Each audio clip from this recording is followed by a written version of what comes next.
అందరికీ నమస్కారం.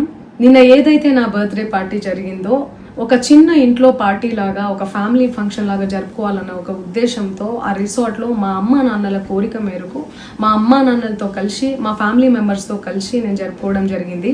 అక్కడ మా అమ్మా నాన్న ఫ్రెండ్స్, మా ఫ్యామిలీ ఫ్రెండ్స్, మా టీమ్ మెంబర్స్ మాత్రమే ఉండడం జరిగింది. అండ్ అట్లనే లిక్కర్ ఉండడం జరిగింది, సౌండ్ సిస్టమ్ ఉండడం జరిగింది. సో సౌండ్ సిస్టమ్కి లిక్కర్కి పర్మిషన్ తీసుకోవాలని చెప్పి నాకు అస్సలు అవగాహన లేదు, ఐడియా కూడా లేదు. అది అనుకోకుండా సడన్గా ప్లాన్ చేసుకొని వెళ్ళిపోవడం జరిగింది అక్కడ. సో అందుకు నాకు అవగాహన లేదు, లేకుంటే నేను డెఫినెట్లీ నేను తీసుకునేదాన్ని. నాకు అసలు గైడెన్సీయే లేదు. ఎవరైనా గైడ్ చేసినా కూడా నేను పర్మిషన్ తీసుకునేదాన్ని, లేకపోతే నేను ఎందుకు ఇలా తెలిసి చెయ్యను కదా.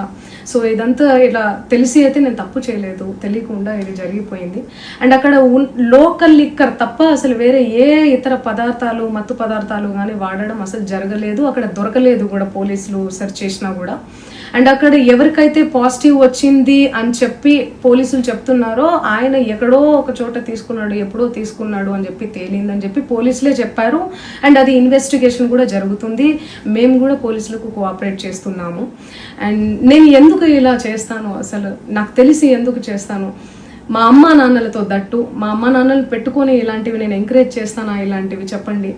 అండ్ ఒక రోల్ మోడల్గా ఒక ఇన్స్పిరేషనల్గా ఉండాలని అనుకుంటాను, కానీ నేను ఇలా ఎందుకు నేను చేస్తాను. సో ప్లీజ్ దయచేసి మీడియా మిత్రులకు నా విన్నపం ఏంటంటే, ఆధారాలు లేని అభియోగాలు నా మీద అస్సలు మోపద్దు ప్లీజ్.